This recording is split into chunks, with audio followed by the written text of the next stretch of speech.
பொழுது ஆபிரகாம் வந்து அந்த வேலைக்காரனை அழைக்கிறான். அழைத்து சொல்றாரு, நீ என் இடத்துக்கு போய் நான் குடியிருக்கிற கானானிய குமாரத்திகள் புறஜாதிகள் அவங்க கிட்ட இருந்து பெண் கொள்ளாமல் நீ என் தேசத்துக்கும் என் இனத்தார் இடத்துக்கும் போய் என் குமாரனாக ஈசாக்குக்கு பெண் கொள்வேன் என்று எனக்கு ப்ராமிஸ் பண்ணி கொடு என்று சொல்லி அவனை அனுப்பும்போது உடனே இந்த ஊழியக்காரன் வந்து ஆப்ஷன் பி வைக்கிறார். என்னைக்குமே புரிஞ்சுக்கோங்க, நம்முடைய ஆப்ஷன் பிக்கு காரணமா நம்ம கூட இருக்கிறவங்களே இருப்பாங்க. பல நேரத்தில் நம்ம ஆண்டவர் மேல இருக்கிற நம்பிக்கை கூடிட்டுனா ஆப்ஷன் பி இருக்காது. ஆண்டவர் மேல இருக்கிற நம்பிக்கை குறைய குறைய option B, option C, option D இருக்கும். அப்படி வரும்போது தான் சொல்லுவாங்க, எவ்வளோ பார்த்தோம் பாஸ்டர், ஒண்ணுமே செட் ஆகல. ஏன் செட் ஆகலைன்னா இவங்களை பிடிக்கல, தான் மேட்ரு. ஏதோ இவங்களுக்கு பிடிக்காதது போல இவர் எதை அறிக்கை பண்றாரு தெரியுமா? இங்க பாரு, நீ வேலைக்காரன், நான் சொல்றதான் கேட்க. அப்படி அல்ல, அப்படி அல்ல. அந்த இடத்துல தான் இங்க பாரு, என்னை அழைத்திருக்கிறார். அப்ப அவன் அழைப்பை நம்புகிறான். எனக்கு வாக்கு பண்ணி இருக்கிறார், அவர் தந்த வாக்கு தத்தத்தை நம்புறான். அவர் இந்த காரியம் கைகூடி வர தம்முடைய தூதனை உனக்கு முன்பாக அனுப்புவார்.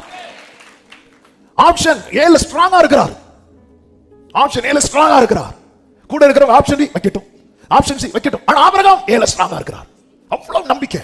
நம்ம எந்த அளவுக்கு ஆண்டவரை நம்புறோம், ஒரு விஷயத்துல ஆண்டவரை எப்படி நம்புறோம், எந்த அளவுக்கு நம்புறோம், எங்க அழைப்பில் இருந்து வரார். அந்த அழைப்பில் இருக்கிற உண்மை என்பது தன்னில் முடியாது, தன் தலைமுறை விஷயத்தில் தொடரும் என்பதுல எவ்வளவு நம்பிக்கையா இருக்கிறான் பாருங்க. என்னை அழைத்திருக்கிறார்னா அவர் எனக்கு செய்ய வேண்டியதை செய்கிறவர் மட்டுமல்ல, என் தலைமுறைக்கு செய்ய வேண்டியதை அவர் செய்து முடிப்பார்.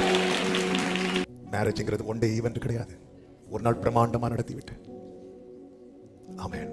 அது ஊரே பேசும்பா என்ன கல்யாணம், அதுக்கப்புறம் அந்த பிள்ளைங்க நம்ம ட்ரெஸ் கூட பார்த்து பார்த்து வாங்குறோம், ஸ்கூல் கூட பார்த்து பார்த்து சேர்க்கிறோம், காலேஜ் பார்த்து பார்த்து சேர்க்கிறோம், டியூஷனுக்கு பார்த்து பார்த்து போய் விட்டுட்டு நின்று கூட்டிட்டு வரோம். எல்லாமே பார்த்து பார்த்து பண்ணிட்டு நிறைய பேர் சில காரியத்தை அவங்கள்ட்ட அவ்வளவு சொத்து இருக்கு, இவ்வளவு பணம் இருக்கு, ஆமே இவ்வளவு அது இருக்கு இது இருக்கு. அவங்க ரட்சிக்கப்பட்டிருக்கிறாங்களா, தேவனோட உடன்படிக்கை பண்ணியிருக்கிறாங்களா, சபையில ஆராதிக்கிறாங்களா?